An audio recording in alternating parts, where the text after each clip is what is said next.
Hello pageant lovers, I'm the pageant nerd, and this is TPN video number 100. I've been saving this topic for the milestone. Over the lifetime of this channel, 37% of my audience, more than a third, has come from one country, more than twice the next largest audience, a nation that treats this competition as a sport. And their story at Miss Universe is one every pageant fan should know. Today, we're comprehensively telling the story of one of the most successful, most passionate, and most fascinating countries in the entire history of Miss Universe. We're talking about the Philippines. 4 crowns, 29 placements from 70 entries, a 12-year consecutive placement streak, part of an historic Big Four sweep, and boasting a fan base that treats this competition with the intensity most nations reserve for the World Cup. But the Philippine journey at Miss Universe hasn't been a straight line. It's had peaks, valleys, prolonged heartbreak, and some of the most electric comeback moments this competition has ever seen. So I thought the best way to tell this story is through eras, 4 distinct eras, each with its own character, its own stats, and its own defining queens. From the pioneers of the 1960s, through its long wait, its renaissance, all the way through to the new chapter being written right now. Now there is so much more to say about the Philippines and pageantry, and the deep cultural reasons why this country cares more about Miss Universe than arguably any other nation on earth. That's a whole separate video, and I do plan to make it, but for today, we're keeping it to the numbers and the narrative. But before we get into it, if you enjoy this kind of nerdy deep dive into pageant history, please hit like, subscribe, and super thanks is always hugely appreciated. It genuinely helps keep this channel going. Let's get started.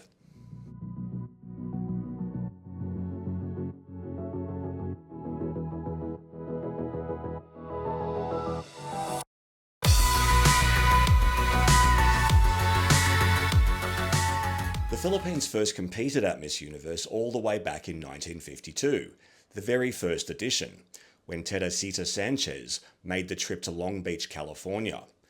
In fact, they placed as early as 1954, when Blesilda Ocampo reached the top 16. But it took until 1963 before the Philippines registered a genuinely significant result. That came when Lalaine Bennett finished 3rd runner-up. She'd go on to have a career in Filipino cinema, but for our purposes, she's the woman who put the Philippines in the Miss Universe top 5 for the very first time. 6 years later, everything changed. Gloria Diaz was 18 years old, considered a dark horse. She later said she joined the pageant for the fun and experience and never expected to win. But win the crown she did in Miami Beach during the same week that Apollo 11 landed on the moon. Even NASA couldn't upstage Miss Universe that week. Now here's the bit of context that really matters. Television was only just becoming widely available in the Philippines at this time. Families who couldn't afford a TV set would watch through their neighbours' windows. Gloria Diaz's victory became the first major international achievement many Filipinos experienced in real time. More than a pageant win, a national moment. Diaz went on to become one of the Philippines' most popular and awarded actresses, and she's still working. A guest role on Netflix in 2019, starring in sitcoms as recently as 2024. The beauty queen to entertainment pipeline was established right from day one. 4 years later, the Philippines did it again. Margie Moran was 19, competing in Athens, and delivered one of the most endearingly straightforward Q&A answers you'll find on record. Asked what she'd buy first with $1 million, she said a house and lot for her family.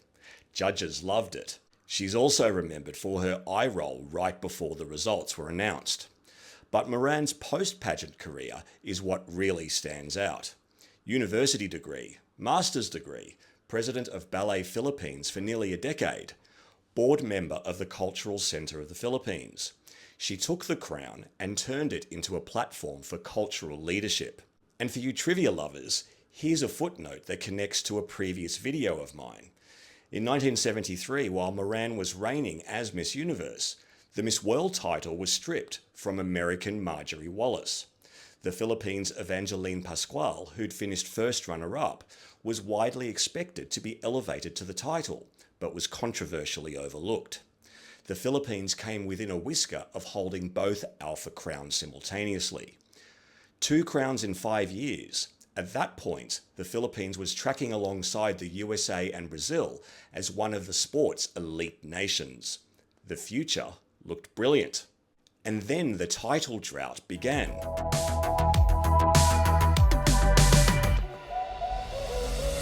After Margie Moran's victory in 1973, the Philippines did not win another Miss Universe crown for 42 years. Now, before you think the Philippines simply vanished during this period, they didn't. There were placements scattered throughout the 1970s, 80s, and 90s. The very next year after Moran's win, in 1974, the Philippines hosted Miss Universe for the first time. The Folk Arts Theatre in Manila was built in just 77 days on Imelda Marcos's orders specifically for the event. That's a statement about how seriously the country took this pageant. Guadalupe Sanchez represented the Philippines that year and made the top 12. Rosemarie Brosas finished 4th runner-up in 1975. Maria Rosario Silayan was 3rd runner-up in 1980. Desiree Verdadero repeated that 3rd runner-up finish in 1984. Geraldine Assis made the top 10 in 1987, and then nothing for 7 years. In 1994, Miss Universe returned to Manila for a second time. Charlene Gonzales represented the Philippines on home soil and gave one of the all-time great Q&A moments. Asked how many islands make up the Philippines, she answered, "High tide or low tide?" The crowd went wild. She finished top 6 and won the National Costume Award. For fans who'd been waiting 2 decades for a crown, it was a tantalising reminder of what was possible. 7 placements in 26 years. Enough to keep hope flickering, but never quite enough to recapture the glory of the pioneer era. And then came the near miss that still haunts Filipino fans. In Trinidad and Tobago during the 1999 evening gown preliminaries, Miriam Quiambao slipped in front of a global audience. But she got back up, calmly, gracefully, to applause from the crowd. When asked in the top 5 Q&A about the last thing she stood up for, Miriam turned that fall into one of the most replayed Q&A moments you'll find on YouTube. Talking about standing up for women who've fallen both on and off stage. As I said in my runners-up countdown, it's one of the great improvisational moments in pageantry. She finished 1st runner-up to Botswana's Umpule Kwelahobe. The crown stayed just out of reach. And then out of nowhere came the true dark ages. From 2000 to 2009, a full decade, the Philippines did not place at Miss Universe. Not once. 10 straight years without a semi-final spot. The country still won Miss Photogenic 3 years running from 2005 to 7. Giona Cabrera, Leah Andrea Ramos, Ana Teresa Licaros, but all 3 went home without placing. The fan vote delivered trophies, but the judges delivered nothing. For a country that had won twice in the 1960s and 70s, a decade of total silence at Miss Universe was painful. Fans who'd grown up watching Gloria Diaz and Margie Moran were now watching their representatives go home empty-handed year after year. The drought created an enormous amount of pent-up energy. All that frustration, all that longing for a return to the semi-finals, let alone a crown. It was all building towards something. And in 2010, it finally broke.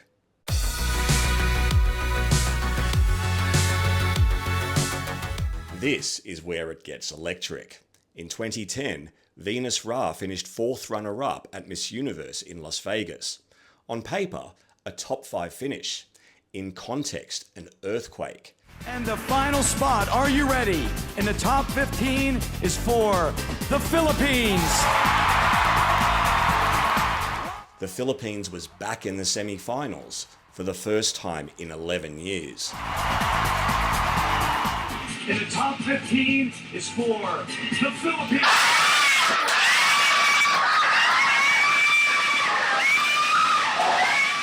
Venus was charismatic, beautiful, and gave the famous major answer that became both a meme and a beloved cultural moment. Hey Janine, what is a major lesson that men can learn from women? What Venus started would turn into the most remarkable, sustained run of the 21st century. Shamcey Supsup finished third runner-up in 2011. Janine Tugonon came second in 2012, delivering a mic drop answer about English not being a prerequisite for Miss Universe that I covered in my first runners-up video.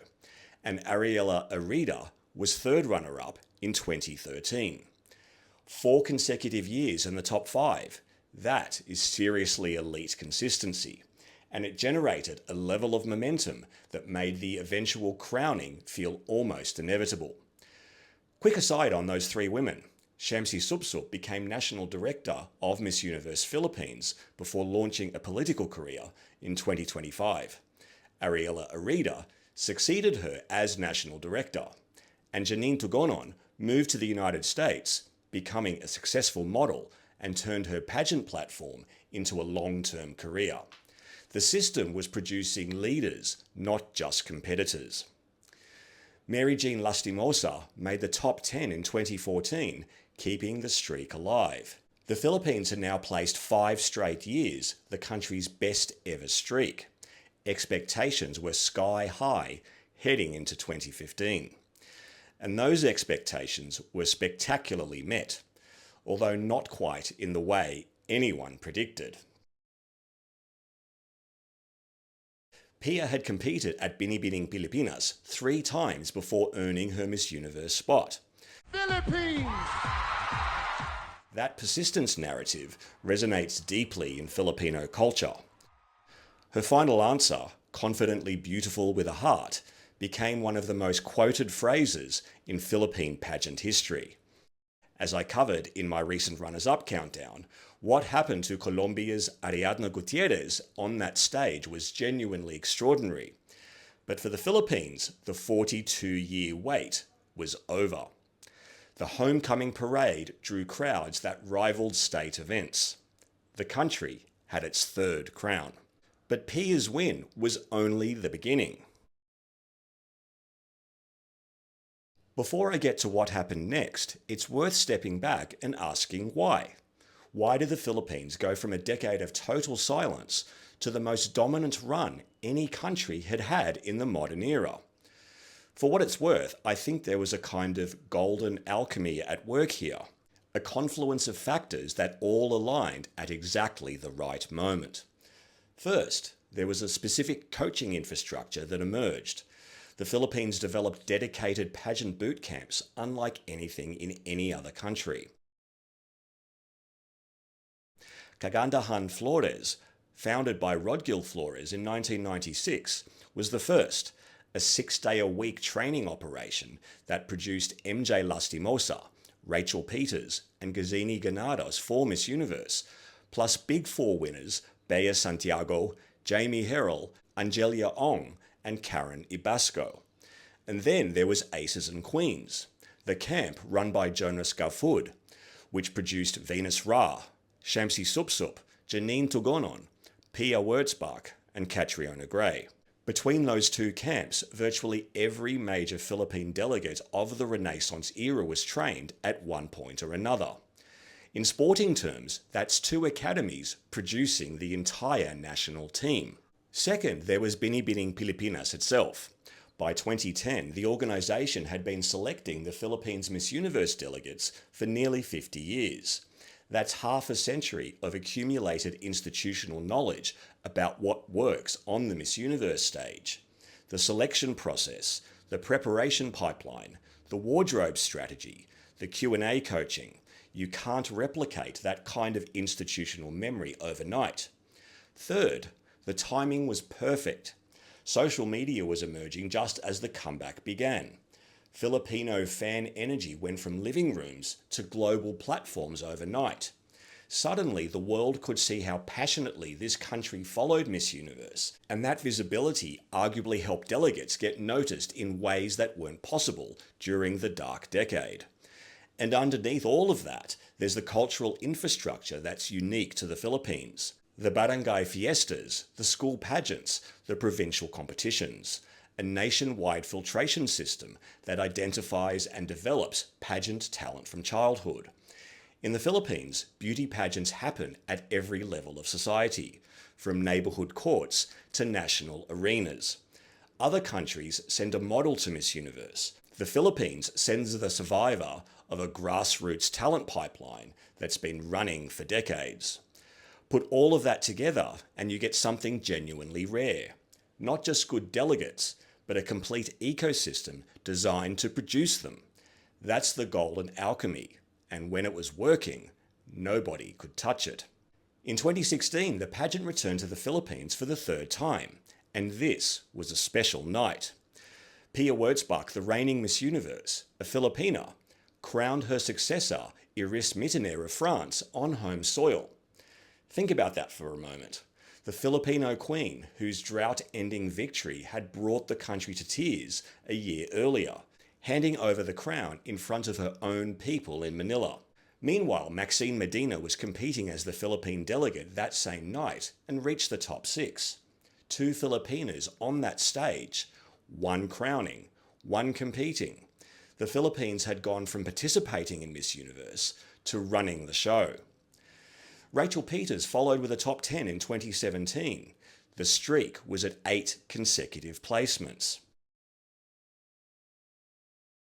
And then in 2018, Catriona Gray delivered one of the most complete performances the pageant has seen in decades. She had the slow-motion turn in the swimsuit competition that literally made Tyra Banks lose her mind on commentary. She had the lava walk. She had the advocacy work in the slums of Tondo. She had an articulate, emotionally resonant final answer about finding beauty in the faces of children living in poverty. She won in Bangkok with 94 delegates competing, the largest field at that point. And here's a piece of nerdy trivia I've mentioned before, but it bears repeating in this context. In the years Miss World and Miss Universe each had their all-time record number of contestants at that time, 127 and 94 respectively, the same country won both titles. The Philippines. Think about that. And this is where the story goes from impressive to genuinely historic. Between 2013 and 2018, the Philippines won at least 1 Big Four title every single year for 6 consecutive years. That's Miss Universe, Miss World, Miss International, or Miss Earth. No other country has ever done that. The sweep itself, winning all 4 titles, was actually completed in just 3 years. Megan Young won Miss World in 2013. The same year, Bea Santiago won Miss International. Jamie Herrell won Miss Earth in 2014.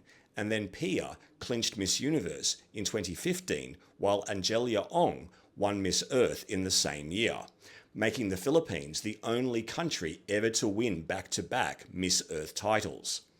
But the streak didn't stop there. Kylie Verzosa won Miss International in 2016, Karen Ibasco Miss Earth in 2017, and Catriona crowned the run with Miss Universe in 2018. 8 Big Four titles in 6 years. No other country has done this. Period. When I talk about the Philippines as a pageant superpower, this is the evidence. The depth of talent across multiple pageant systems simultaneously is unmatched. For me, as someone who approaches pageantry through a sporting lens, this sweep is the equivalent of a small nation dominating an entire athletic discipline for half a decade. The preparation systems, the coaching infrastructure, the depth of the talent pool, it all came together in a way that may never be repeated. The question nobody was really asking at this point, but probably should have been, how long could it last? And more importantly, what happens when the alchemy breaks?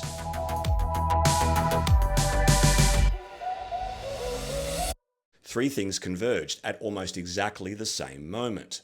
First, the Big Four winning streak ended. Catriona's Miss Universe crown in 2018 was the last Big Four title for the Philippines. After 6 consecutive years of winning at least one major international crown, the run was over. Second, the on-stage results at Miss Universe dipped. Gazini Ganados made the top 20 in 2019. Rabia Mateo made the top 21 in 2020. Technically placements, but these are first cut results, barely scraping into the semi-finals. And third, and by no coincidence, the Miss Universe franchise changed hands. After the 2019 competition, Binibining Pilipinas, which had held the Miss Universe franchise since 1964, lost it. A new standalone organisation, Miss Universe Philippines, took over from 2020. Remember that golden alchemy I talked about? One of the key ingredients was Binibining Pilipinas' institutional memory. 55 years of accumulated knowledge about how to win at Miss Universe. When the franchise moved, that continuity was disrupted. The coaching networks, the preparation pipeline, the relationship with the MUO, all of it had to be rebuilt virtually from scratch. I'm not saying the franchise change is the sole reason for the shift, but the timing is hard to ignore. Beatriz Luigi Gomez brought a top 5 finish in 2021, which was genuinely impressive and notable as the first openly LGBTQ+ woman to represent the Philippines at Miss Universe. But in 2022, the streak finally broke. Celeste Cortese didn't advance past the preliminary round. After 12 straight years of placing, the Philippines was shut out entirely. From Venus Ra in 2010 through to Beatriz Luigi Gomez in 2021, the Philippines placed at Miss Universe for 12 consecutive years, the 4th longest placement streak in the competition's history. The 2019, 20 and 21 results technically kept the streak alive, but the depth of placement was clearly fading. And since then, the results have been mixed. Michelle D made the top 10 in 2023 and collected a remarkable haul of special awards. National Costume, Fan Vote, Spirit of Carnival, and Voice for Change. Chelsea Manalo reached the top 30 in 2024 as Continental Queen of Asia. And Ahtisa Manalo finished 3rd runner-up in 2025, the best result since Catriona's win. Ahtisa's story is worth pausing on because in many ways she embodies everything about the Philippine pageant journey. She started competing at 10 years old to pay for school tuition. She finished 1st runner-up at Miss International in 2018, top 10 at Miss Cosmo in 2024, and as the 70th woman to represent the Philippines at Miss Universe, 3rd runner-up in 2025. 3 different systems, consistently competitive across all of them. When asked about the result afterwards, she said, "It's not under our control anymore. All we can do is do the best under our control." And that's it. The composure in that statement tells you a lot about her, and it connects right back to Pia's 3 attempts at Binibining Pilipinas before she finally earned her shot. Persistence is threaded through the Philippine pageant DNA. This era has also seen significant changes to the Philippine national system. Under Miss Universe Philippines, an accredited partners program now feeds delegates from local pageants across the provinces, a deliberate attempt to decentralize selection away from Metro Manila. On paper, this should deepen the talent pool. In practice, the organisation is still finding its feet. And then there's the elephant in the room. The Philippines' new chapter at Miss Universe coincides with Miss Universe's own institutional crisis. I've covered the MUO's ownership drama, production issues, and credibility concerns extensively in other videos, so I won't relitigate all of it here. But the relevant point for the Philippines is this: when on-stage performance matters less than it used to, The countries that win are the ones that build the thickest political connections with the organisation, and that's never been how the Philippines has operated. The Philippine approach to Miss Universe has always been grounded in elite preparation. Through training, strong coaching, meticulous wardrobe and presentation, that approach pays dividends in a merit-based system. In a system where the goalposts keep moving, that advantage erodes. Which leads to a question I know many Filipino fans are starting to ask. If Miss Universe can't be trusted to reward quality, should the national energy start being redirected elsewhere? So, where does the Philippines go from here? The talent pool remains deep. Miss Universe Philippines under Ariella Arida is still investing in delegate development. The grassroots pageant ecosystem in the Philippines is still producing world-class competitors. The alchemy may have fractured, but the raw ingredients haven't gone anywhere. What's changed is the landscape in which they're competing.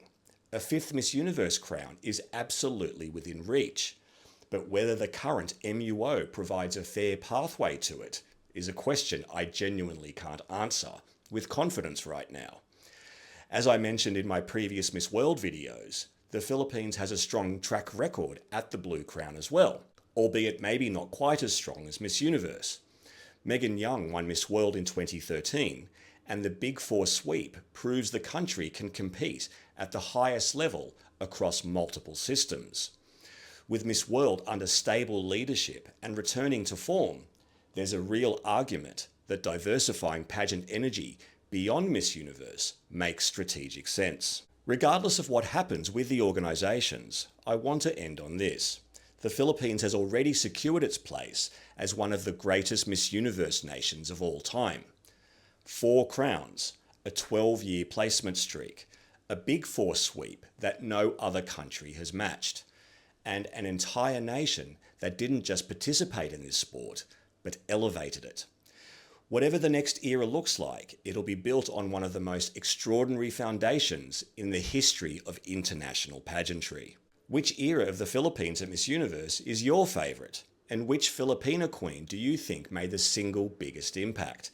I'd love to hear from you in the comments below. If you enjoyed this video, please give it a thumbs up, hit subscribe if you haven't already, and super thanks is always hugely appreciated. I'm the Pageant Nerd. Bye for now.